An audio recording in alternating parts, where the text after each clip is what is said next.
Hello दोस्तों, जैसे कि मैंने कहा था कि 1 बजे आपका अगला वीडियो आ जाएगा। 1 बज चुके हैं और अगला वीडियो भी आ चुका है। तो आज का जो सेकंड चैप्टर करने वाले हैं वो है human I and the colourful world. First chapter हमने ऑलरेडी फिनिश कर लिया है, तो फटाफट से बढ़ते हैं। बहुत ही क्विक रिवीजन करेंगे और सारी चीजों को इस चैप्टर की देखेंगे। ठीक है, तो आज का हमारा चैप्टर है क्या? चैप्टर नंबर 11 बुक के हिसाब से, human I and the colourful world. आज का है चैप्टर नंबर 2। सबसे पहले समझते हैं दोस्तों ह्यूमन आई के स्ट्रक्चर के बारे में देखते हैं। ठीक है, वैसे ह्यूमन आई का डायग्राम आने के चांसेस काफी कम होते हैं, ठीक, लेकिन ह्यूमन आई से आपके स्पेसिफिकली पार्ट्स रिलेटेड क्वेश्चन आ सकते हैं कि क्रिस्टलाइन लेंस क्या करती है, एक्वस ह्यूमर क्या करता है, प्यूपिल क्या करता है, इस तरीके से। ठीक है, तो एक एक करके अपन सारे पार्ट्स को देखेंगे और उनके फंक्शंस को समझेंगे। सबसे पहला जो अपने को पढ़ना है वो है कॉर्निया। कॉर्निया एक थिन मेम्ब्रेन होती है, आगे की तरफ होती है, फ्रंट में होती है, ट्रांसपेरेंट होती है, बल्ज्ड आउट होती है और ज्यादा से ज्यादा रिफ्रैक्शन, लाइट का सबसे ज्यादा रिफ्रैक्शन कहां होता है तो वो कॉर्निया में होता है। यहां पर से एक मल्टीपल चॉइस क्वेश्चन बन सकता है कि कॉर्निया में या लाइट का सबसे ज्यादा रिफ्रैक्शन लाइट आई में कहां होता है, तो उसका आंसर हो जाएगा कॉर्निया। कॉर्निया अगर इस डायग्राम के अकॉर्डिंग देखें तो दोस्तों है कहां, तो ये जो बाहर वाला हिस्सा दिख रहा है ना, इस बाहर वाले बल्ज्ड आउट पोर्शन को हम क्या बोलते हैं? इसको हम बोलते हैं कॉर्निया बोलते हैं।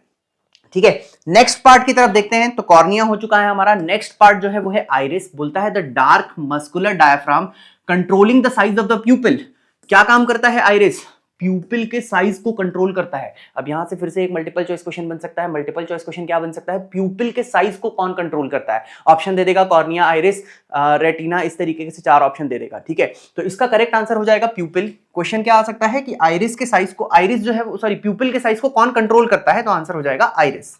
डार्क कलर का मस्कुलर डायफ्राम होता है और वो रेगुलेट करता है कि कितनी लाइट जो है वो अंदर जा रही है। अगर अपन डायग्राम पॉइंट ऑफ व्यू से देखेंगे तो ये रही आइरिस। ठीक, ये देखो यहां पर ये जो पोर्शन दिख रहा है ना, ये डार्क ब्लैक कलर का है। बाहर से देखने पे आंख में जो ब्लैक कलर का हिस्सा दिखाई देता है वो आइरिस होती है। ठीक है, अगर ये बीच के होल को देखोगे, ठीक है, यहां पर देखो ये जो खाली जगह बच जा रही है दोनों आइरिस के बीच में, इसको बोलते हैं अपन प्यूपिल। ठीक है, तो इसके साथ पार्ट नंबर 1, 2 और 3 फिनिश हो चुका है। ठीक है, तो प्यूपिल अपन ने देख लिया, कॉर्निया देख लिया, आइरिस देख लिया, मैंने साथ में प्यूपिल भी बता दिया है। अगला है क्रिस्टलाइन लेंस। बोलता है इसके अंदर देखो आप, यहां पर ये जेली लाइक लेंस दिखाई दे रही है। ये जो जेली लाइक लेंस है इसको हम क्या बोलते हैं? इसको हम बोलते हैं क्रिस्टलाइन लेंस। तो 4 पार्ट्स हमने फिनिश कर लिए। सबसे पहला कॉर्निया, दूसरा आइरिस, तीसरा प्यूपिल, चौथा क्रिस्टलाइन लेंस। ठीक है, अगला रेटिना। अगर अपन रेटिना की बात करेंगे तो ये पीछे वाला जो हिस्सा है, यहां पर इमेज बनती है, ये एक तरीके के पर्दे के जैसा काम करता है। इसके अंदर ऐसी सेल्स होती हैं जो सेंसेशंस को, लाइट सेंसेशंस को डिटेक्ट कर पाती हैं। ठीक है, इस पर्दे जैसी चीज को हम बोलते हैं रेटिना। ठीक है, तो 5 पार्ट्स इसके साथ फिनिश हो गए हैं। अगला देखते हैं दोस्तों, आई बॉल जो है वो और उसके डायमीटर की अगर अपन बात करें तो आई बॉल जो है, पूरा का पूरा जो बॉल दिख रहा है आपको, उस बॉल को अपन बोलते हैं आई बॉल। और वो जो आई बॉल है वो लगभग 2.3 सेंटीमीटर की होती है।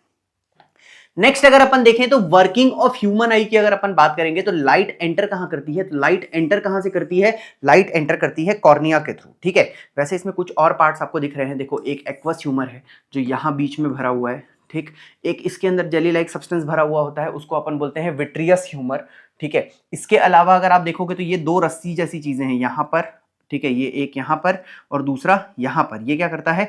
रस्सी जैसी चीज जो है वो क्रिस्टलाइन लेंस को खींचता है और छोटा करता है, तो उसके कारण क्रिस्टलाइन लेंस जो है वो मोटा पतला होते रहता है, जिसके कारण उसकी फोकल लेंथ जो है वो चेंज होते रहती है। इस मसल को हम क्या बोलते हैं? इसको हम बोलते हैं सीलियरी मसल्स। और यहां से कुछ नर्व्स जो है वो ब्रेन तक जाती हैं, जो कि ऑप्टिकल नर्व के नाम से जानी जाती है। ठीक है, तो पार्ट्स दोस्तों हमने सारे के सारे देख लिए हैं। अब समझते हैं कि ये जो आई है ये वर्क कैसे करता है। पर इससे पहले कि हम वर्किंग ऑफ आई सीखें दोस्तों, फटाफट से यार जा करके एक बार कमेंट सेक्शन में साइंस 100 लिख दो, क्योंकि हमें साइंस में 100 मार्क्स लेकर के आने हैं। ठीक है, और अभी तक अगर वीडियो को लाइक, शेयर और सब्सक्राइब नहीं किया है तो प्लीज लाइक और शेयर करो, चैनल को सब्सक्राइब करो, बेल आइकन दबाना मत भूलना, क्योंकि अभी कमिंग वीडियोस 2 और फिजिक्स के वीडियो आने वाले हैं। कल पूरा केमिस्ट्री फिनिश करेंगे, नेक्स्ट डे पूरा बायो फिनिश करेंगे, तो पूरा फटाफट अपन सारी चीजों को फिनिश करने वाले हैं। ठीक है, और अपने ये वीडियो जो है अपने दोस्तों के साथ भी शेयर करो, ताकि वो भी इस जर्नी में हमारे साथ जुड़ सकें। चलो, टाइम वेस्ट नहीं करेंगे, वापस से आते हैं। बोलता है वर्किंग ऑफ ह्यूमन आई में देखते हैं। तो लाइट एंटर कहां करती है? तो लाइट एंटर करती है कॉर्निया से। ये हो गया first point. Second point, line में होता क्या है? तो लाइट का आई के अंदर रिफ्रैक्शन होता है। What is refraction? तो कल के आज ही जो सुबह मैंने फर्स्ट वीडियो बताया था, उस वीडियो में हमने सीखा बेंडिंग ऑफ लाइट। जब मीडियम चेंज होता है तो उसको हम क्या बोलते हैं? रिफ्रैक्शन बोलते हैं। रिफ्रैक्शन सबसे पहले कहां होता है? रिफ्रैक्शन सबसे पहले होता है कॉर्निया में, और फिर उसके अंदर फाइन एडजस्टमेंट्स जो है वो होती हैं किसके कारण? क्रिस्टलाइन लेंस के कारण। ठीक है, यहां तक क्लियर हो गया। अगर अपन अगला देखें तो अगला है ऑन द रेटिना। ठीक है, तो लाइट जो है वो एंटर कर गई, रिफ्रैक्शन हो गया। अब ऑन द रेटिना क्या होता है, एक उल्टी इमेज बनती है। अब देखो यहां पर फिर से एक क्वेश्चन आ सकता है कि रेटिना पे जो इमेज बनती है वो किस तरीके की इमेज बनती है। मल्टीपल चॉइस क्वेश्चन हो सकता है। सबसे पहला ऑप्शन हो सकता है रियल एंड इन्वर्टेड, दूसरा हो सकता है वर्चुअल एंड डायरेक्ट, अगला हो सकता है रियल एंड डायरेक्ट। तो इस तरीके से 4 ऑप्शन आपको दे देगा, बोलेगा कि ह्यूमन आई में रेटिना में जो इमेज बनती है वो किस नेचर की होती है। ठीक है, तो यहां से देखो फिर से एक मल्टीपल चॉइस क्वेश्चन जनरेट हो सकता है। अगला, लाइट सेंसेशन सेल्स होती हैं इसके अंदर, जो कि कन्वर्ट करती हैं लाइट एनर्जी को इलेक्ट्रिकल सिग्नल्स में। और उसके बाद ये जो सिग्नल का जो पाथ है ये भेजा जाता है ब्रेन को एक पर्टिकुलर नर्व के थ्रू, जिसको हम बोलते हैं ऑप्टिकल नर्व। ब्रेन क्या करता है, इंफॉर्मेशन को इंटरप्रेट करता है, और डिपेंडिंग अपॉन ब्रेन का जो इंटरप्रिटेशन है, ये जो ब्रेन जो है वो सिग्नल को परसीव करता है और हमें एक अच्छा ऑब्जेक्ट, एक बढ़िया 3D ऑब्जेक्ट जैसा चीज जो है हमें देखने को मिलता है। ठीक है, तो इस तरीके से जो है वो ह्यूमन आई दोस्तों वर्क करता है। नेक्स्ट टॉपिक की तरफ बढ़ते हैं और देखते हैं कि पावर ऑफ अकोमोडेशन क्या होता है। वापस से मैंने ह्यूमन आई की डायग्राम आपके सामने दिखाई है। जैसा कि मैंने बताया था, क्रिस्टलाइन लेंस में क्या होता है, यहां पर थ्रेड लाइक स्ट्रक्चर होता है जिनको हम बोलते हैं सीलियरी मसल्स। इसके कारण क्या होता है, जब ये सीलियरी मसल्स खिंचाती है तो ये लेंस पतली हो जाती है। ठीक है, और जब ये सीलियरी मसल्स जो है वो रिलैक्स हो जाती है तो ये लेंस मोटी हो जाती है। डिपेंडिंग अपॉन कि ये सीलियरी मसल्स जो है वो लेंस को किस तरीके से चेंज कर रही है, आंख का जो पावर है, ठीक है, आंख का जो फोकल लेंथ है वो चेंज हो जा रहा है, और अल्टीमेटली आंख का जो पावर है वो भी चेंज हो जा रहा है। तो बेसिकली आंख की एक क्षमता है कि वो कहां से कहां तक देख सकता है, किस पावर से किस पावर तक अपने आप को चेंज कर सकता है। इसको हम बोलते हैं पावर ऑफ अकोमोडेशन। ठीक है, चलिए लेंस की अगर अपन बात करें तो लेंस क्या चीज से बना हुआ होता है, तो दोस्तों लेंस जो है, लेंस की अगर अपन कॉम्पोजिशन की बात करें तो लेंस जो है दोस्तों वो फाइब्रस जेली लाइक मटेरियल से बना हुआ होता है। ठीक है, वो एक्चुअली सॉलिड लिक्विड इस टाइप का अपन नहीं लिख के आएंगे, अपन लिख करके आएंगे कि वो फाइब्रस जेली लाइक सब्सटेंसेस से बना हुआ होता है। ठीक है, अगर अपन बात करें अकोमोडेशन की तो what is accommodation, so the ability of the lens to adjust the focal length. ठीक है, आंख की लेंस की वो एबिलिटी जिसके कारण वो अपना फोकल लेंथ एडजस्ट कर सकता है, इसको अपन बोलते हैं अकोमोडेशन। करता क्यों है, वो सीलियरी मसल्स की मदद से ये काम कर पाता है। ठीक, अगला कर्वेचर मॉडिफिकेशन। कर्वेचर मॉडिफिकेशन जो अभी मैं बता रहा था, करता कैसे है, वो सीलियरी मसल्स के कारण अपना कर्वेचर जो है वो चेंज कर पाता है, जिसके कारण ये चीज होती है। ठीक, अगर अपन मसल रिलैक्सेशन की बात करें तो बोलता है लेंस जो है वो पतली हो जाती है, और जब लेंस पतली होती है तो उसका फोकल लेंथ बढ़ जाता है। जस्ट उसका उल्टा होता है, मसल अगर रिलैक्स हो गई तो क्या होगा, लेंस मोटी हो जाएगी। लेंस अगर मोटी हो जाएगी तो फोकल लेंथ क्या होगा, फोकल लेंथ डिक्रीज हो जाएगा। अब 2 पॉइंट आपको बहुत ध्यान रखना है जिसके ऊपर अक्सर क्वेश्चंस आते हैं। ठीक है भैया, ये क्यूट क्वेश्चन है, आ गया वापस से आज का पहला क्यूट क्वेश्चन। ठीक है, फर्स्ट क्यूट क्वेश्चन है, फार पॉइंट और नियर पॉइंट ऑफ ह्यूमन आई क्या होता है। ठीक है, तो नियर पॉइंट ऑफ ह्यूमन आई जो है वो होता है 25 सेंटीमीटर, और फार पॉइंट जो होता है वो होता है इंफिनिटी। तो दोस्तों ये आप लोगों को ध्यान रखना है। ठीक है, नेक्स्ट जो क्वेश्चन है दोस्तों बड़ा मजेदार टॉपिक है। ठीक है, इसमें क्वेश्चन ये पूछता है कि जो एक आंख की जगह 2 आंख होने की क्या वैल्यू है, what are the advantages of having 2 eye. तो दोस्तों अगर अपन एक की जगह 2 आई की बात करें, ठीक है, तो उसका 2 फायदा है। सबसे पहला कि वो वाइडर व्यू देता है। ठीक है, अगर अपन एक आंख से देखेंगे तो 150 डिग्री के लगभग का व्यू मिलता है, जबकि 2 से 180 डिग्री के लगभग का व्यू मिलता है। सेकंड जो है वो है इनहैंस्ड डिटेक्शन, बोलता है बेटर स्पॉटिंग ऑफ फेंट ऑब्जेक्ट, मतलब जो धुंधले ऑब्जेक्ट्स हैं उनको भी अपन बहुत अच्छे से देख पाते हैं। तीसरा जो है वो डेप्थ इन परसीवरेंस है, जिसके कारण एक ऑब्जेक्ट जो है वो आपको 2D की जगह 3D दिखाई देता है। तो ये जो 3D दिखाई देने वाली चीज है, जिसके कारण ऑब्जेक्ट जो है वो एक अलग ही फील देता है, ये जो चीज है इसको बोलते हैं अपन डेप्थ ऑफ परसीवरेंस, जो कि 2 आंख होने के कारण होता है। ठीक है, अगर आप देखोगे तो आई पोजीशनिंग जो है वो 2 टाइप के एनिमल्स में अलग अलग होती है। प्रे एनिमल्स जो होते हैं उनकी आंखें साइड में होती हैं। ठीक है, मतलब गाय बैल बकरी ये सबको देखोगे तो इनकी आंखें इस तरफ होती हैं, लेकिन ह्यूमंस को देखोगे तो उनकी आंखें जो है वो सामने होती हैं। तो 2 तरीके की इस तरीके से आई पोजीशन हो सकती है। ठीक है, इसके ऊपर एक बार बोर्ड एग्जाम में 3 मार्क्स का क्वेश्चन आया था। ठीक है, I am not very sure, मेरे ख्याल से 4-5 साल पहले आया था, बट एक क्वेश्चन इसके ऊपर 3-4 साल पहले आया था। ठीक है, चलिए आगे देखते हैं। नेक्स्ट टॉपिक की तरफ अगर बढ़ते हैं तो दोस्तों नेक्स्ट टॉपिक है डिफेक्ट ऑफ विजन। ठीक है, तो बेसिकली आप ये बोल सकते हो कि ह्यूमन आई चैप्टर का जो पहला पार्ट था, ठीक है, ये चैप्टर बेसिकली 3 पार्ट्स में डिवाइडेड है। सबसे पहले पार्ट में आई के बारे में पढ़ना था, दूसरे पार्ट में हमको डिफेक्ट ऑफ विजन के बारे में पढ़ना है, और तीसरे पार्ट में अपने को कुछ बेसिकली गिव रीजंस के क्वेश्चंस हैं उनको प्रिपेयर करना है। ठीक है, तो फर्स्ट पार्ट इसके साथ अपना प्रिपेयर हो चुका है यार। फटाफट अभी तक अगर आपने साइंस 100 कमेंट नहीं किया है तो एक बार फटाफट से साइंस 100 कमेंट कर दो नीचे। इससे क्या होता है यार, एक बार मोटिवेशन बना हुआ रहता है। ठीक है, बहुत काम करना है, बहुत वीडियोस बनाने हैं, बहुत पढ़ाई करनी है, अगले दिन एकदम 4 दिन लग के काम करना है। ठीक है, तो बढ़ते हैं अगले टॉपिक की तरफ। अगला टॉपिक है डिफेक्ट ऑफ विजन। चार टाइप के डिफेक्ट ऑफ विजन पढ़ने हैं दोस्तों। सबसे पहला है मायोपिया, जिसको अपन बोलते हैं नियर साइटेडनेस। दूसरा जो है उसको बोलते हैं हाइपरमेट्रोपिया, जिसको अपन बोलते हैं फार साइटेडनेस। अगला है प्रेसबायोपिया और उसका अगला है कैटरैक्ट। इसमें जो मायोपिया है और हाइपरमेट्रोपिया है, आप मान करके चलो कि इसमें से एक क्वेश्चन तो आएगा ही आएगा, ठीक है। Most most most important topics में से ये एक है, ठीक है। मोस्ट इंपॉर्टेंट टॉपिक है, ठीक है। It is very cute question, bar bar exam में चेहरा दिखाता है। और मजे की बात बताऊं, बच्चे बार बार गलत करके आ जाते हैं। क्यों? मायोपिया को हाइपरमेट्रोपिया लिख देते हैं, हाइपरमेट्रोपिया को मायोपिया लिख देते हैं, नियर साइटेडनेस को फार साइटेडनेस लिख देते हैं, ठीक है। अच्छा, कुछ ऐसे बच्चे होते हैं, बोले सर मैं तो मायोपिया पढ़ के गया था, क्वेश्चन में आ गया नियर साइटेडनेस। तो भाई तू दोनों पढ़ के जा, दोनों तीनों नाम पढ़ के जा। ये मत बोलना कि मैं तो एक पढ़ के गया था दूसरा आ गया, ठीक है। आपको सारे नाम प्रिपेयर करके जाने हैं। इस टॉपिक को बहुत क्रिस्प पढ़ के जाना, क्योंकि इसमें एरर होने के चांसेस बहुत ज्यादा होता है। आपको आंसर पता होता है, बट आप क्या करते हो, दो आंसर्स को मिक्स आउट करके आ जाते हो। तो इस गलती को बहुत अच्छे से ध्यान रखना, ठीक है। मेरे को ये बताओ यार, कौन कौन ऐसा बंदा है जो मॉडल एग्जाम्स में या स्कूल के एग्जाम्स में कभी ना कभी ये वाली गलती कर चुका है कि मायोपिया का हाइपरमेट्रोपिया बना दिया या हाइपरमेट्रोपिया का मायोपिया बना दिया, ठीक है। नीचे कॉमेंट करके मेरे को बताओ कि कौन कौन ऐसा बंदा है जो कभी ना कभी इस टाइप की हरकत कर चुका है। चलो वापस आते हैं, सबसे पहला उठाते हैं जो सबसे फर्स्ट है, दैट इज मायोपिया। मायोपिया को हम बोलते हैं नियर साइटेडनेस, ठीक है। अब देखो यार, यहां पे गड़बड़ होनी शुरू हो गई, ठीक है। नियर साइटेडनेस की जब हम बात बोलते हैं, आदमी को लगता है पास का डिफेक्ट खराब होगा, बट एक्चुअली ऐसा नहीं है, ठीक है। नाम उल्टा रखा गया है। नियर साइटेडनेस एक ऐसी डिफेक्ट है जिसमें पास का ऑब्जेक्ट साफ दिखाई देता है, दूर का जो ऑब्जेक्ट है वो साफ नहीं दिखाई देता है, ठीक है। मतलब अगर आप क्लास की लास्ट बेंच में बैठे हो तो आपको बोर्ड क्लियर दिखाई नहीं देता है, बट आप अगर पास में रख करके कोई बुक पढ़ रहे हो तो आपको वो क्लियर दिखाई देता है। इस तरीके के डिफेक्ट को हम क्या बोलते हैं, नियर साइटेडनेस बोलते हैं या फिर मायोपिया बोलते हैं। अब याद कैसे रखना है, ठीक है। जो भी बच्चे जिनको दूर का चश्मा लगता है, दूर का चश्मा हमेशा नेगेटिव चश्मा होता है। कैसा चश्मा होता है? नेगेटिव चश्मा होता है, ठीक है। अब आपको याद ये रखना है, मान लो नेगेटिव पावर का चश्मा लगा है, पावर का चश्मा लगा है, मतलब वो है दूर का चश्मा, ठीक है। दूर का चश्मा है, और दूर का चश्मा जो है मतलब वो हो गया क्या, वो हो गया नियर साइटेडनेस, ठीक है। और नियर साइटेडनेस में क्योंकि दूर का चश्मा लगा है जिसका पावर नेगेटिव है, पावर नेगेटिव कब होता है? लेंस में। कौन सी लेंस में नेगेटिव होता है? तो मैंने बताया था कॉनकेव मिरर हो चाहे लेंस, हमेशा नेगेटिव फोकल लेंथ देती है। अपन को लेंस लगाना है, तो मतलब जो इस तरीके वाली लेंस है, ठीक है, जो कॉनकेव लेंस है, कॉनकेव लेंस है, ये इसके सुधारने के लिए अपन यूज करेंगे, जिसका पावर कैसा आएगा, नेगेटिव आएगा। अब मुझे ये बताओ यार फटाफट से कि ये जो कॉनकेव लेंस है, ये डाइवर्जिंग लेंस है कि कन्वर्जिंग लेंस है?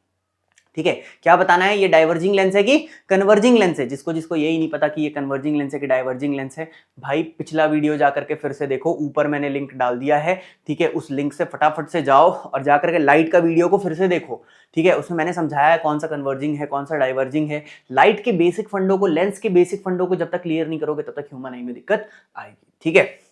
तो क्या करना है, ये जो लेंस है इसको अपन बोलते हैं डाइवर्जिंग लेंस। क्या होता है? Diverging lens. तो ये जो है डाइवर्जिंग लेंस है, डाइवर्जिंग लेंस कॉनकेव लेंस है, कॉनकेव लेंस का पावर नेगेटिव होता है।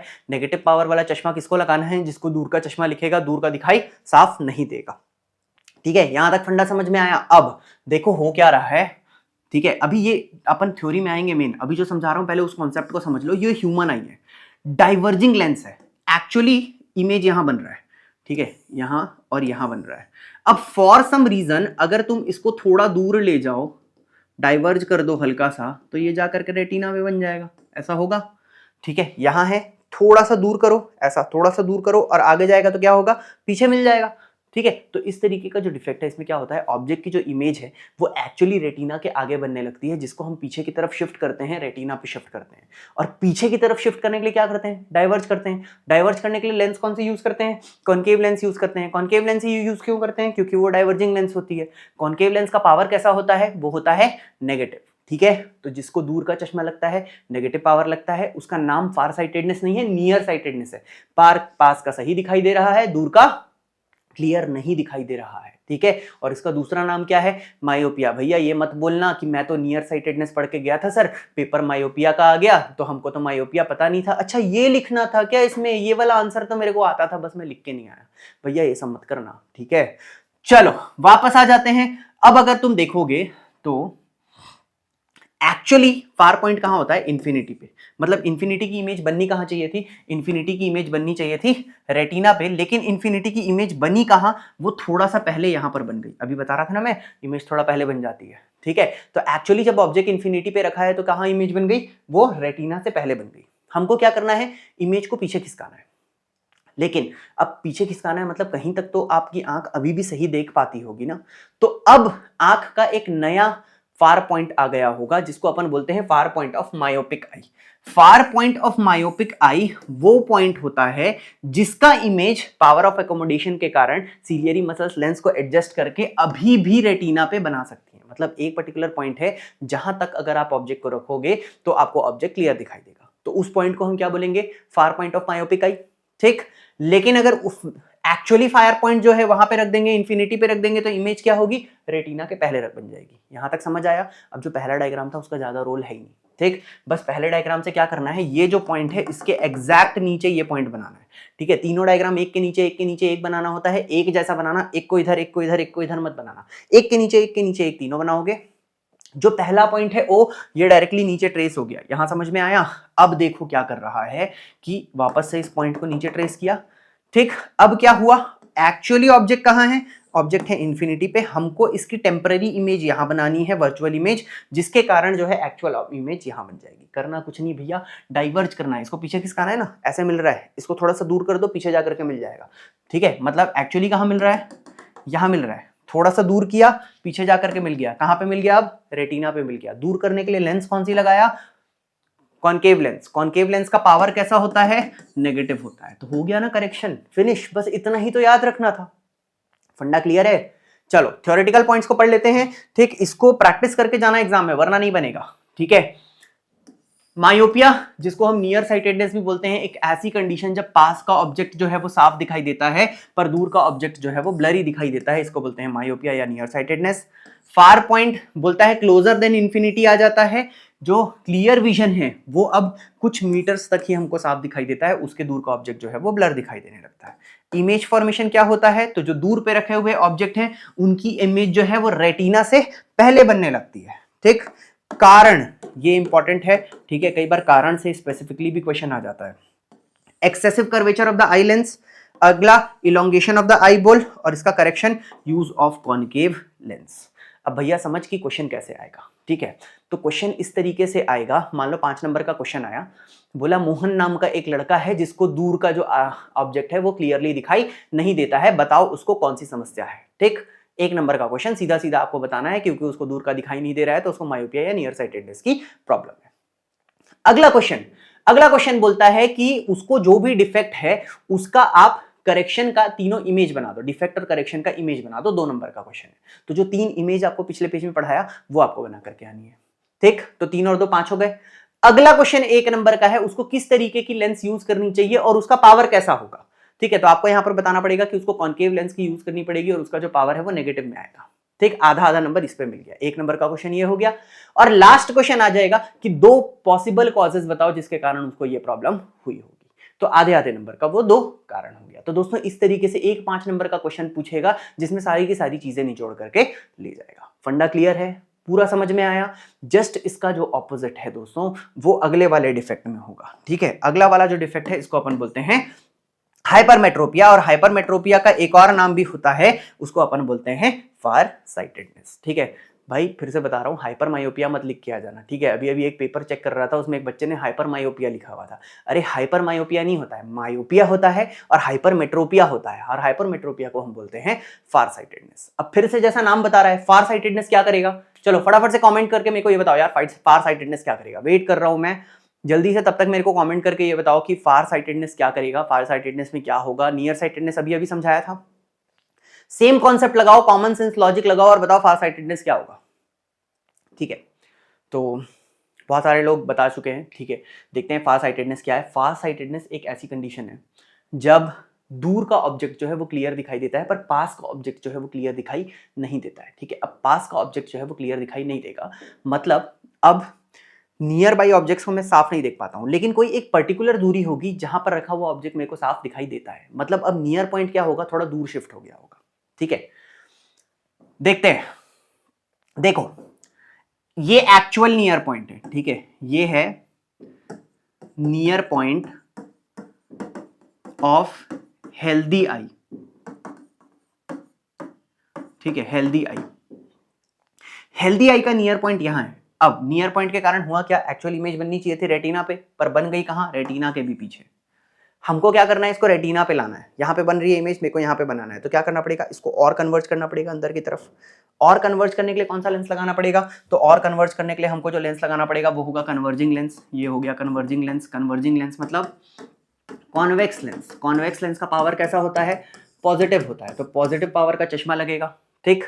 एक्चुअल इमेज कहां बन रही थी, यहां, कन्वर्ज किए कहां आ गई, पीछे, ठीक। अब भैया ये पीछे का क्या है, तो आंख जो डिफेक्टेड आई है, जो हाइपरमेट्रोपिक आई है, अभी भी कोई सा पॉइंट तो होगा ना जहां पर वो क्लियरली देख पाती है, उस पॉइंट को हम बोलेंगे near point of the hypermetropic eye, ठीक। Actual near point of healthy eye कहां थी, यहां पे थी, क्या हो गया, दूर शिफ्ट हो गई near point of the hypermetropic eye, ठीक है। तो इमेज इस तरीके की जाएगी, मानो ये पॉइंट को हमने शिफ्ट कर दिया इस तरफ, मतलब ऑब्जेक्ट रखा पास में है, बट ह्यूमन आई को ऐसा लग रहा है जैसे वो थोड़ा सा दूर में रखा है, और इस हिसाब से जो है उसने अपनी इमेज को रेटिना पे शिफ्ट कर दिया, ठीक। अगर इसके थोड़े से थ्योरेटिकल पॉइंट्स को देखेंगे, सबसे फर्स्ट पॉइंट अगर मैं देखूं तो डेफिनेशन पॉइंट ऑफ व्यू से अगर मैं देखूं तो पहला पॉइंट क्या हो जाएगा, बोलता है डेफिनेशन है एक ऐसी कंडीशन जहां पर नियर बाई ऑब्जेक्ट जो है वो, बोलता है एक ऐसी कंडीशन जहां पर दूर का ऑब्जेक्ट जो है वो तो साफ साफ दिखाई देता है, पर नियर बाई ऑब्जेक्ट जो है वो क्लियरली दिखाई नहीं देता है, इसको हम बोलते हैं हाइपरमेट्रोपिया, या फिर इसका एक और नाम है, इसको बोलते हैं हम फार साइटेडनेस। नियर पॉइंट जो है वो 25 सेंटीमीटर से थोड़ा सा दूर खिसक जाती है। हेल्दी जो नॉर्मल आई होती है उसके लिए नियर पॉइंट 25 सेंटीमीटर होता है, बट जो हाइपरमेट्रोपिक आई है उसका नियर पॉइंट जो है वो थोड़ा सा आगे की तरफ शिफ्ट हो जाता है। इमेज कहां बनने लगती है, तो इमेज जो है वो रेटिना के पीछे बनने लगती है, जिसको सुधारने के लिए, वापस रेटिना में लाने के लिए हमको एक लेंस का इस्तेमाल करना पड़ता है। कौन सा लेंस यूज करते हैं, उसके लिए हम यूज करते हैं कॉन्वेक्स लेंस। कॉन्वेक्स लेंस जो होता है वो कन्वर्जिंग लेंस होता है, इसीलिए उसका पावर कैसा हो जाएगा, उसका पावर हो जाएगा पॉजिटिव, ठीक। रही बात कॉजेस की, तो कॉजेस क्या है, एक है insufficient curvature of the eye lens, ठीक, और दूसरा है शॉर्टेंड आई बॉल, ठीक है। तो ये दो रीजन है जिसके कारण हाइपरमेट्रोपिया होता है। दोस्तों अभी जो दो टॉपिक पढ़ाया, मायोपिया और हाइपरमेट्रोपिया, भाई लिख लिख करके बार बार प्रैक्टिस कर लेना, क्वेश्चन आएगा तो सीधा 4-5 नंबर का क्वेश्चन आएगा, ठीक है। इसको हल्का मत लेना। ह्यूमन आई एक ऐसा चैप्टर है जिसमें से आप बहुत इजीली मार्क्स निकाल सकते हो। 6-7 नंबर का क्वेश्चन जो है बहुत इजीली निकलेगा। मान लो 3-4 नंबर का क्वेश्चन यहाँ से पूछ लेगा और 2-3 नंबर का क्वेश्चन जो है आगे रीजनिंग वाले क्वेश्चन से पूछ लेगा। बिल्कुल हल्का मत लेना, बहुत इजीली ये चैप्टर प्रिपेयर होता है, ठीक है। मतलब लाइट में, इलेक्ट्रिसिटी में फिर भी बहुत एफर्ट देना पड़ेगा, लेकिन दो ऐसे चैप्टर्स हैं, एक ये है ह्यूमन आई और एक है मैग्नेटिज्म, जिसमें बहुत इजी मार्क्स आने वाले हैं, ठीक है। अभी का जो वीडियो है, इसके बाद जो अगला वीडियो है वो 4 बजे आने वाला है। 4 बजे मैग्नेटिज्म का वीडियो डालूंगा और फटाफट से पूरा मैग्नेटिज्म के टॉपिक को भी अपन खत्म करेंगे, ठीक है। स्टे ट्यून्ड, फटाफट से इस वीडियो को खत्म करेंगे, फिर 2 घंटे आप लोगों को सेल्फ स्टडी का टाइम दूंगा, उसमें लंच करो, सेल्फ स्टडी करो, थोड़ा रिविजन करो, और उसके बाद जब 4 बजे आओगे तो अपन अगला चैप्टर पढ़ेंगे, ठीक है। बढ़ते हैं नेक्स्ट डिफेक्ट की तरफ। नेक्स्ट डिफेक्ट जो है दोस्तों वो है प्रेस बायोपिया, ठीक है। तो प्रेस बायोपिया में क्या होता है कि जब एज के साथ पास के ऑब्जेक्ट जो है वो दिखाई देना कम हो जाते हैं, तो इसको हम बोलते हैं प्रेस बायोपिया। प्रेस बायोपिया होता क्यों है, जब एज के साथ क्या होती है कि जो सीलियरी मसल्स हैं वो वीक हो जाती हैं, तो वो फटाफट से पावर जो है वो उसको चेंज नहीं कर पाती हैं, क्योंकि वो पावर को चेंज नहीं कर पाती हैं फटाफट से, इसीलिए नियर बाई ऑब्जेक्ट जो है वो दिखाई देना कम हो जाता है। इसको हम बोलते हैं प्रेस बायोपिया। अब मान लो एक इंसान को ऑलरेडी दूर का चश्मा लगा हुआ है और उसकी सीलियरी मसल्स भी वीक हो गई, अब उसको पास का भी दिखाई नहीं दे रहा है, ठीक है, तो उसको कई बार बाईफोकल लेंसेज का भी इस्तेमाल करना पड़ता है। देखते हैं डिटेल में कि ये टॉपिक क्या है। तो फटाफट से देखते हैं कि डेफिनेशन क्या है प्रेस बायोपिया की, करेक्शन क्या है, उसमें ये सारी चीजों को देखते हैं, ठीक है। तो दोस्तों सबसे पहला पॉइंट अगर अपन इसमें देखें तो बोलता है एक ऐसी कंडीशन जहां पर नियर बाई ऑब्जेक्ट जो है, नियर बाई पॉइंट जो है वो ग्रेजुअली चेंज हो जाता है विद एजिंग, और जिसके कारण दिखाई देने में डिफिकल्टी होती है, इसको अपन बोलते हैं प्रेस बायोपिया। इसका कारण क्या है, तो decrease in power of accommodation होता है, जो कि होता क्यों है, सीलियरी मसल्स के वीक हो जाने के कारण decrease in power of accommodation हो जाता है, जिसको अपन प्रेस बायोपिया बोलते हैं। इसका कलेक्शन क्या है, तो सबसे पहला करेक्शन है बाईफोकल लेंसेज का इस्तेमाल करना, जिससे कि जो ऊपर का पोर्शन है वो दूर की चीजों को देखने के लिए यूज होता है, और जो नीचे का पोर्शन है वो पास की चीजों को देखने के लिए यूज होता है। मतलब ऊपर के जो पार्ट है उसका पावर पॉजिटिव होगा और जो नीचे का पार्ट है उसका पावर नेगेटिव होगा, ठीक है। कभी कभी सर्जरी से भी इन चीजों को सुधारा जाता है। अगर अपन इसके ग्लासेस की बात करें तो देखो इस तरीके का ग्लास है, ठीक। ये जो ऊपर वाला पार्ट है इसका पावर नेगेटिव होगा, दूर का देखने के काम आता है, और ये जो नीचे वाला पार्ट है ये पास का देखने के काम आता है। ठीक, अगर अपन नेक्स्ट देखेंगे तो नेक्स्ट टाइप का जो डिफेक्ट है वो है कैटरैक्ट। ठीक, कैटरैक्ट के ऊपर क्वेश्चन आने के चांसेस कम होते हैं, ठीक, बट छोटा सा टॉपिक है, पढ़ लेना बेटर होता है। कैटरैक्ट क्या है, बोलता है आंख के आगे ब्लैकिशनेस आ जाती है, क्लाउडीनेस आ जाती है, जिसके कारण क्या होता है कि लाइट जो है वो प्रॉपर जो है वो प्यूपिल के थ्रू एंटर नहीं कर पाती है, इसके कारण इमेज रेटिना पे नहीं बनती है। इस डिफेक्ट को हम क्या बोलते हैं, इस डिफेक्ट को हम कैटरैक्ट बोलते हैं, मोतियाबिंद बोलते हैं आम भाषा में। इसमें ऑपरेशन होता है और वो जो क्लाउडीनेस है उसको हटा दिया जाता है और सर्जिकल पार्ट से इस वापस से विजन को क्लियर कर दिया जाता है। इस डिफेक्ट को हम कैटरैक्ट बोलते हैं। नेक्स्ट अगर अपन देखें तो दोस्तों नेक्स्ट है refraction of light through prism. और अगर अपन refraction of light through prism में बोलेंगे, ठीक है, तो सबसे पहले समझते हैं प्रिज्म होता कैसा है। तो प्रिज्म अगर आप देखोगे तो ऊपर से और नीचे से वो आपको ट्रायंगुलर दिखेगा, ठीक, और इसको ऐसा जोड़ लो तो बेसिकली इसके तीन फेसेस जो हैं वो रेक्टेंगल दिखाई देंगे और ऊपर और नीचे का हिस्सा जो है वो ट्रायंगल दिखाई देगा। इसको अपन बोलते हैं ट्रायंगुलर प्रिज्म। ठीक, अगर अपन ट्रायंगुलर प्रिज्म में देखेंगे तो मान लीजिए यहाँ से जो रे पहली रे जा रही है इसको बोलते हैं अपन इंसिडेंट रे। तो मान लीजिए ये हो गया OA इंसिडेंट रे। ये जो सरफेस है इस सरफेस से 90 डिग्री पे जो है वो नॉर्मल जाएगा। मान लो ये हो गया एन डैश।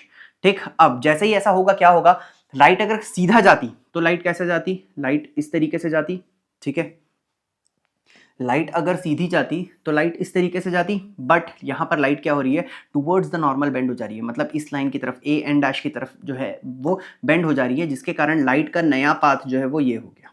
ठीक है, यहां तक समझ में आया। ठीक, अब देखो क्या होगा, लाइट ये वाला आपको नहीं बनाना है, ये जो ब्लैक वाला पोर्शन है ना, ये ब्लैक वाला पोर्शन आप बना करके नहीं आओगे, ठीक है, ये सिर्फ समझाने के लिए था, ये बन गया। अब पहुंच गई लाइट बी में। ठीक, जैसे ही लाइट बी पे पहुंचेगी इस पॉइंट पे एक नया 90 डिग्री बना लो, ठीक है, ये मान लो है एन डैश एम। अब क्या होगा, लाइट अगर सीधी जाती तो इस पाथ पे जाती, ठीक, लेकिन वो away from the normal bend हो जाएगी, मतलब लाइट जो है वो इस तरफ चले जाएगी। ठीक है, आपको क्या करना है कि आपको ब्लैक वाली लाइन ड्रॉ नहीं करनी है। ठीक है, अब मैं अगर देखूं तो ये जो पहला एंगल है इसको बोलते हैं एंगल ऑफ इंसिडेंस, इस दूसरे वाले को बोलते हैं एंगल ऑफ रिफ्रैक्शन 1, इसको बोलते हैं एंगल ऑफ रिफ्रैक्शन 2 और इसको बोलते हैं एंगल ऑफ इमर्जेंस। ठीक, तो ये जो फिनोमिना है, इस फिनोमिना में ये जो पैटर्न मैंने आपको बताया, इस तरीके से रिफ्रैक्शन होता है प्रिज्म के अंदर। लेकिन होता क्या है दोस्तों, जब प्रिज्म के अंदर रिफ्रैक्शन होता है तो डिस्पर्शन ऑफ लाइट हो जाती है। And what is dispersion of light, dispersion of light के ऊपर बहुत बार क्वेश्चन आता है। ठीक है, ध्यान रखना, डिस्पर्शन ऑफ लाइट क्या होती है, डिस्पर्शन ऑफ लाइट एक ऐसा फिनोमिना है जब लाइट प्रिज्म से या फिर रेन ड्रॉप से पास होती है तो लाइट के अंदर अलग अलग वेवलेंथ के कलर्स होते हैं। ठीक है, और वो कलर्स हैं वो आपस में फैल जाते हैं, ठीक है, अलग अलग हो जाते हैं, मतलब ब्लू अलग हो गया, रेड अलग हो गया, वायलेट इंडिगो सब अलग अलग हो गया। तो ये जो फैल जाना है कलर का, अलग अलग लाइट, अलग अलग वेवलेंथ की जो लाइट्स हैं, अलग अलग कलर्स की जो लाइट हैं, उनका आपस में एक दूसरे से अलग हो जाने का जो फिनोमिना है, इसको अपन बोलते हैं डिस्पर्शन ऑफ लाइट। ठीक है, तो यहां से जो गया वो क्या है, व्हाइट लाइट। ठीक, यहां से क्या हुआ, व्हाइट लाइट जो है वो फैल गया, ठीक, और वापस से जो है यहाँ पर शीट में आंसर आपका बन गया, मतलब इमेज जो है वो शीट पे आप निकाल सकते हो। फर्स्ट लाइट जो आई वो वॉयलेट आई और लास्ट जो आई वो रेड आई, मतलब violet, indigo, blue, VIBGYOR, VIBGYOR। ठीक है, violet, indigo, blue, green, yellow, orange and red, ये पैटर्न फॉलो करती है। सबसे नीचे क्या आएगा, वो आएगा वॉयलेट, सबसे ऊपर क्या आएगा, वो आएगा रेड। वो ऐसा इसलिए होगा क्योंकि वॉयलेट जो है वो सबसे ज्यादा डेविएट करेगा और रेड जो है वो सबसे कम डेविएट करेगा। ठीक है, ये जो वॉयलेट सबसे ज्यादा डेविएट करता है, या ब्लू वॉयलेट इंडिगो वाले जो पार्ट्स हैं ये सबसे ज्यादा डेविएट करते हैं, रेड सबसे कम डेविएट करता है, इसके कारण और भी कई फिनोमिनास होते हैं। ठीक, अक्सर दोस्तों जब मैं टेस्ट लेता हूं तो क्या होता है, बच्चे डिस्पर्शन ऑफ लाइट में स्कैटरिंग ऑफ लाइट लिख के आ जाते हैं, स्कैटरिंग ऑफ लाइट में डिस्पर्शन ऑफ लाइट लिख के आ जाते हैं। अगर आपके साथ भी कभी ऐसा हुआ है कि डिस्पर्शन लिखने की जगह आप स्कैटरिंग लिख दिए, या स्कैटरिंग का रीजन लिखने की जगह आप डिस्पर्शन लिख दीजिए, तो मेरे को नीचे कमेंट करके बताओ कि आपके साथ भी ऐसा होता है। ठीक है, फटाफट से एक बार साइंस 100 कमेंट कर दो ताकि अपने को भी पता चले यार कि साइंस में कितने नंबर लाने हैं, 100 नंबर लाने हैं भाई। ठीक है, तो फटाफट से एक बार नीचे जाकर के साइंस 100 कमेंट कर दो। ठीक है, बढ़ते हैं नेक्स्ट टॉपिक की तरफ। तो एक बार दोस्तों डिस्पर्शन के थोड़ा सा थ्योरेटिकल पार्ट को देख लेते हैं। डिस्पर्शन ऑफ व्हाइट लाइट अगर डेफिनेशन पॉइंट ऑफ व्यू से पूछेगा तो क्या लिखना है, तो बोलता है white light splits into a spectrum of colour when passes through a prism, this phenomena is known as dispersion of white light. कई बार क्या होता है कि बच्चों को आंसर पता होता है, वो ओन लैंग्वेज में लिख के आते हैं और इतना घटिया लिख करके आते हैं, मतलब कि उसमें उनको कोई मार्क्स नहीं मिलता है। अगर आप 2 नंबर के क्वेश्चन में 1 नंबर, आधा नंबर इस टाइप का लेके आ रहे हो तो आप एक बहुत सिग्निफिकेंट मार्क्स लूज कर जाओगे।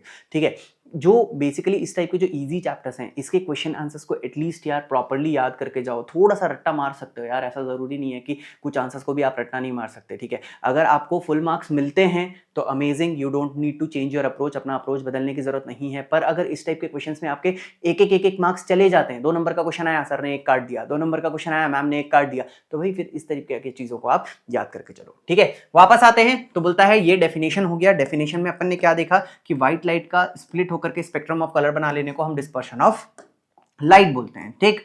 नेक्स्ट अगर अपन देखें तो बोलता है कलर का सीक्वेंस क्या है, तो मैंने विबिग्योर का कलर का पैटर्न बता दिया। वो जो पूरा बैंड ऑफ कलर बन रहा है उसको हम स्पेक्ट्रम बोलते हैं। डिस्पर्शन क्या है, वो प्रोसेस जिससे व्हाइट लाइट जो है वो अपने कंपोनेंट कलर्स में टूट जाती है, इसको हम डिस्पर्शन बोलते हैं। रीजन क्या होता है, तो ये बहुत इंपॉर्टेंट है दोस्तों कि रीजन क्या है, बोलता है different colours bend by different amount. अलग अलग कलर जो है वो अलग अलग अमाउंट से बेंड होते हैं, कब, जब वो प्रिज्म से पास होते हैं, इसको अपन बोलते हैं। इसके कारण जो है वो एक स्पेक्ट्रम बन जाता है। सबसे ज्यादा कौन बेंड होगा, तो सबसे ज्यादा जो है वो वायलेट बेंड होगा, और सबसे कम कौन सा बेंड होगा, तो रेड सबसे कम बेंड होगा, ठीक है। न्यूटन भाई वापस आ गए आपको परेशान करने के लिए। न्यूटन का एक सिंपल सा एक्सपेरिमेंट था यार, उसने क्या किया, एक के बाजू में एक 2 प्रिज्म लगा दिए, ठीक है। ये देखो ये पहला प्रिज्म है, जस्ट ऐसा ही सेम एंगल का उसने क्या किया, दूसरा प्रिज्म एक दूसरे के पास लगा दिया। यहां से व्हाइट लाइट एंटर की, कंपोनेंट कलर्स में टूटी, कंपोनेंट कलर्स थोड़े से झुक के बाहर निकले, वापस से इस प्रिज्म में घुसे, और जो फाइनल निकला वो व्हाइट लाइट बाहर निकल गई, ठीक है। तो ये न्यूटन का एक सिंपल सा एक्सपेरिमेंट था जो कि recombination of spectrum of light के ऊपर आता है। ये बहुत ज़्यादा इंपॉर्टेंट नहीं है, अगर इससे क्वेश्चन आएगा भी तो ज़्यादा से ज़्यादा 1 मार्क का क्वेश्चन आ सकता है कि न्यूटन किस एक्सपेरिमेंट के अकॉर्डिंग आप ये बोल सकते हो कि क्या व्हाइट लाइट मतलब का स्पेक्ट्रम ऑफ लाइट को वापस से व्हाइट लाइट में चेंज किया जा सकता है कि नहीं किया जा सकता है। इस टाइप का कोई क्वेश्चन आ सकता है जो कि बहुत सिग्निफिकेंट मेरे अकॉर्डिंग नहीं है, ठीक है। नेक्स्ट टॉपिक की तरफ बढ़ते हैं। नेक्स्ट टॉपिक है वो है फॉर्मेशन ऑफ रेनबो, ठीक है। तो फॉर्मेशन ऑफ रेनबो की अगर अपन बात करें तो देखो यहां से सनलाइट जो है वो अंदर गई, ठीक है। ये जो बॉल है ये बेसिकली रेन ड्रॉप है। जब रेन ड्रॉप के अंदर गई तो अलग अलग लाइट जो है वो अलग अलग डेविएट की, ठीक है। और यहां पर एक बेसिकली यहां पर अगर आप देखोगे तो लाइट जो है वो स्प्लिट हो गई। अब देखो कायदे से क्या होना चाहिए था, वाटर से लाइट बाहर निकल जानी चाहिए थी, वाटर से लाइट बाहर निकल जाती रिफ्रैक्शन होता, लेकिन यहां पर रिफ्रैक्शन होने की जगह टोटल इंटरनल रिफ्लेक्शन हुआ है। क्या हुआ है, टोटल इंटरनल रिफ्लेक्शन। कोई ऐसा सरफेस है भी नहीं जहां से रिफ्लेक्शन होना चाहिए था, पर रिफ्लेक्शन हो गया है। इस प्रोसेस को हम अपन बोलते हैं टोटल इंटरनल रिफ्लेक्शन। 12th में है डिटेल में टोटल इंटरनल रिफ्लेक्शन क्या होता है, क्यों होता है, कब होता है। अभी आपको सिर्फ ये समझना है, पहले लाइट का रिफ्रैक्शन हुआ, फिर टोटल इंटरनल रिफ्लेक्शन हुआ, जिसके कारण क्या हुआ, लाइट 2-3 बार अंदर ही अंदर बाउंस बैक कर गई, और जब वो बाहर निकली तो एक स्पेक्ट्रम ऑफ कलर बाहर निकला, जिसके कारण रेनबो का फॉर्मेशन हो गया, ठीक है। अब अगर मैं देखूं कि रेनबो के फॉर्मेशन का अगर अपन देखें पॉइंट देखें तो एक तरीके से आप बोल सकते हो कि रेनबो जो है वो एक तरीके का नेचुरल स्पेक्ट्रम है। होता क्यों है, तो जो सनलाइट है वो डिस्पर्स हो जाती है वाटर ड्रॉपलेट के कारण, जिसके कारण रेनबो का फॉर्मेशन होता है, ठीक। अगला अगर अपन देखें तो डायरेक्शन कहां होती है, तो it forms opposite to the sun. मतलब अगर सन उस तरफ है तो रेनबो इस तरफ बनेगा, सन इस तरफ है तो रेनबो उस तरफ बनेगा, ठीक है। अगला है प्रोसेस क्या है, तो सनलाइट जो है वो रिफ्रैक्ट होती है, एंटर होती है ड्रॉपलेट के अंदर, उसके बाद उसके अंदर टोटल इंटरनल रिफ्लेक्शन होता है ड्रॉपलेट के अंदर ही, और फिर वो रिफ्रैक्ट होकर के बाहर निकल जाती है, जिसके कारण कलर्स बन जाते हैं। बोलता है कुछ अदर ओकेशंस भी हैं जब रेनबो दिखाई देता है, ठीक है। तो रेनबो आपको फाउंटेन वगैरह के पास भी दिखाई दे देगा, झरने के पास भी दिखाई देगा, तो ये सारी जगहों पे है जहां पर भी वाटर ड्रॉपलेट के कारण इंटरनल रिफ्रैक्शन और मल्टीपल चीजें होती हैं और लाइट जो है वो अपने स्पेक्ट्रम ऑफ कलर्स में टूट जाती है, वहां पर रेनबो आपको दिखाई देता है, ठीक है। बहुत इंपॉर्टेंट क्वेश्चन है, ठीक है। ये जो रेनबो वाला क्वेश्चन है, स्काई वाला क्वेश्चन अभी पढ़ेंगे, ट्विंकलिंग ऑफ स्टार पढ़ेंगे, ये सारे क्वेश्चंस अक्सर आते हैं, बार बार आते हैं, बार बार आते हैं, ठीक है। चलो नेक्स्ट टॉपिक जो है वो है एटमॉस्फियरिक रिफ्रैक्शन। अब एटमॉस्फियर को देखो यार, अगर ध्यान से देखोगे, ठीक है, ये तो अर्थ का सरफेस है, ये देखो अलग अलग लेयर्स हैं, यहाँ पर एक लेयर है, यहाँ पर एक लेयर है, यहाँ पर एक लेयर है, यहाँ पर एक लेयर है, ठीक है। तो अलग अलग अलग अलग लेयर होती हैं, इन सारी लेयर्स में जो गैसेस हैं वो मूव हो रही होती हैं लगातार। हर एक लेयर का रिफ्रैक्टिव इंडेक्स भी अलग है, और लेयर्स में क्योंकि गैसेस चेंज हो रही हैं, टेम्परेचर चेंज हो रहा है, इसके कारण उसमें मूवमेंट भी बहुत ज्यादा है। इन सारी चीजों के कारण जब लाइट उसके अंदर एंटर करती है तो लाइट कंटिन्यूअसली रिफ्रैक्ट करती है, अपना पाथ जो है वो चेंज करते जाती है।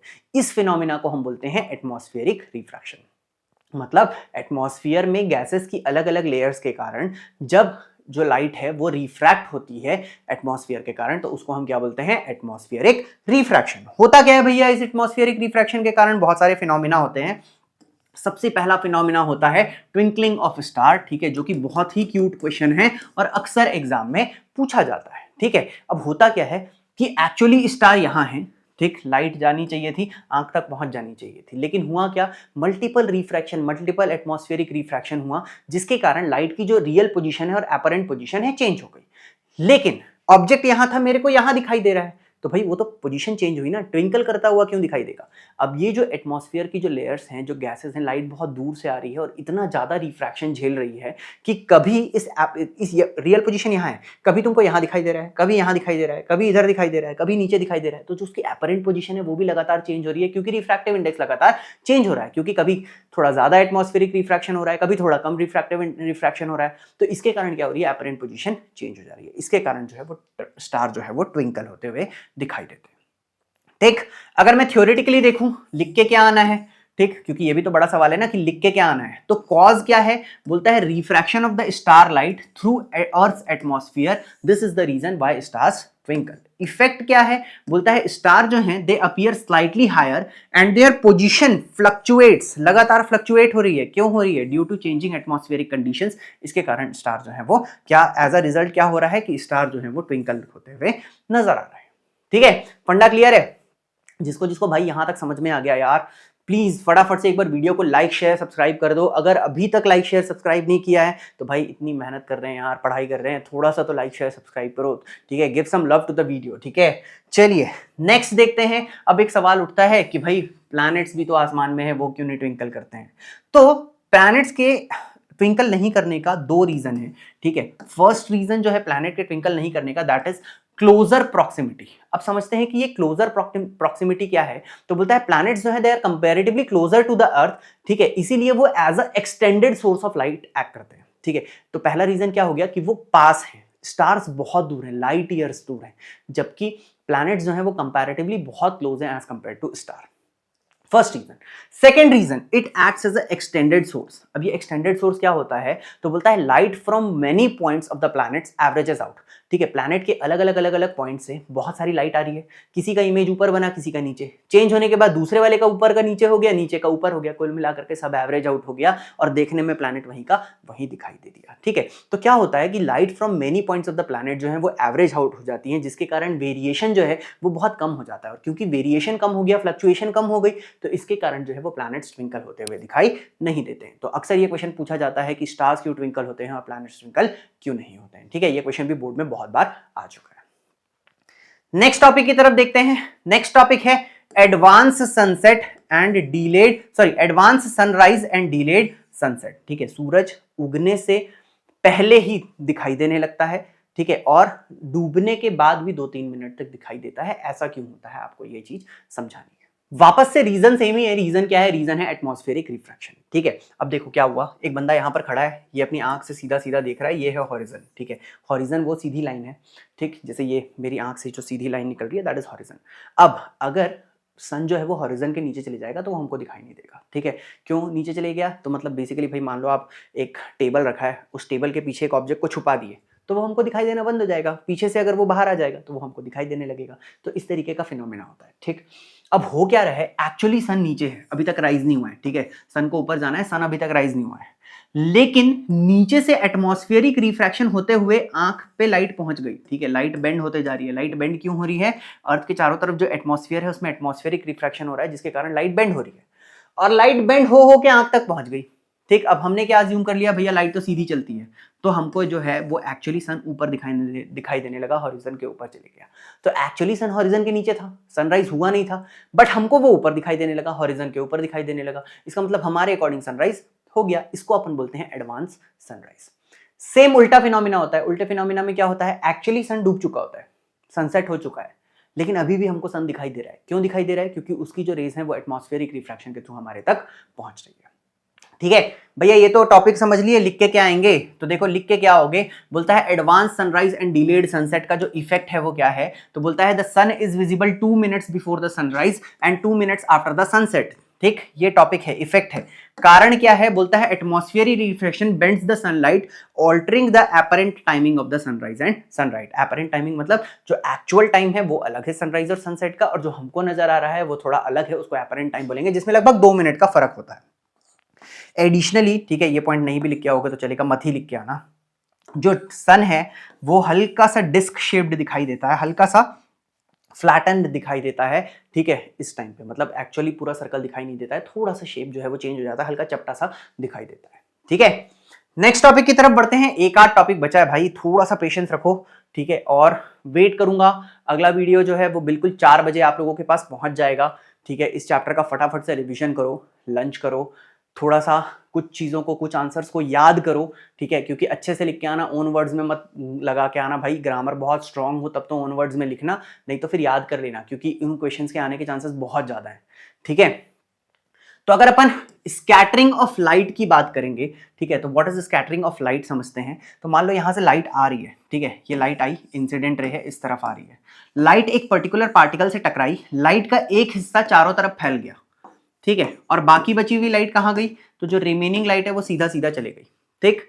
तो ये जो फिनोमेना है जिसमें लाइट जो जाकर के किसी पार्टिकल से टकराती है, और जब किसी पार्टिकल से टकराती है तो वो लाइट जो है वो चारों तरफ फैल जाती है, तो ये जो लाइट के फैल जाने का जो प्रोसेस है, कब पार्टिकल से टकराने के बाद लाइट के फैल जाने के प्रोसेस को हम बोलते हैं स्कैटरिंग ऑफ लाइट। जबकि डिस्पर्शन ऑफ लाइट क्या था, लाइट जब प्रिज्म से पास हो रही थी तो प्रिज्म से पास होने पर अलग अलग कलर की वेवलेंथ की लाइट अलग अलग हो जा रही थी, जिसके कारण स्पेक्ट्रम फॉर्म हो रहा था, वो था डिस्पर्शन ऑफ लाइट, और ये है स्कैटरिंग ऑफ लाइट। स्कैटरिंग में डिस्पर्शन मत लिखना, डिस्पर्शन में स्कैटरिंग मत लिखना, बहुत बच्चे ये गलती करते हैं, तुम मत करके आना, ठीक है।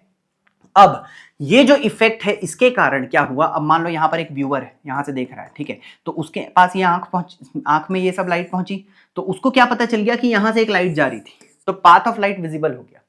तो क्या होता है, स्कैटरिंग ऑफ लाइट जो है वो एक ऐसा फिनोमिना है जिसमें पार्टिकल से लाइट टकराती है और लाइट चारों तरफ फैल जाती है, स्कैटर हो जाती है। इसके कारण क्या होता है, इसके कारण पाथ ऑफ लाइट विजिबल हो जाता है, और ये जो पाथ ऑफ लाइट के विजिबल होने का जो फंडा है, इसको हम क्या बोलते हैं, इसको हम बोलते हैं टिंडल इफेक्ट, ठीक है। अगला, और क्या होता है इसके कारण, तो बोलता है why is the colour of the sky blue, आसमान का कलर ब्लू क्यों होता है, एक सवाल ये है। तो आसमान का कलर ब्लू भी इसी फिनोमिना के कारण होता है, स्कैटरिंग ऑफ लाइट के कारण। ये डिस्पर्शन ऑफ लाइट के कारण नहीं होता है, स्कैटरिंग ऑफ लाइट के कारण होता है। अब हुआ क्या, एटमॉस्फेयर में छोटे छोटे बहुत सारे डस्ट पार्टिकल्स हैं, वाटर ड्रॉपलेट्स हैं, डस्ट पार्टिकल्स हैं, ठीक है, इन सब गैशियस पार्टिकल्स के साथ लाइट आकर के टकराती है।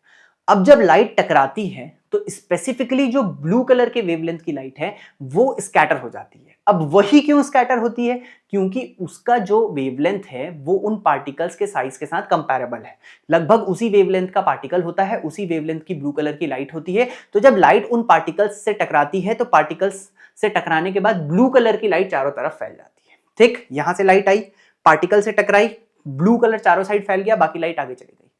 अब जो ब्लू कलर आसमान में फैल गया, आसमान से हमारे पास कौन सा कलर आया, ब्लू कलर आया, तो हमको आसमान कौन सा कलर का दिखाई देगा, वो दिखाई देगा ब्लू कलर का, ठीक है।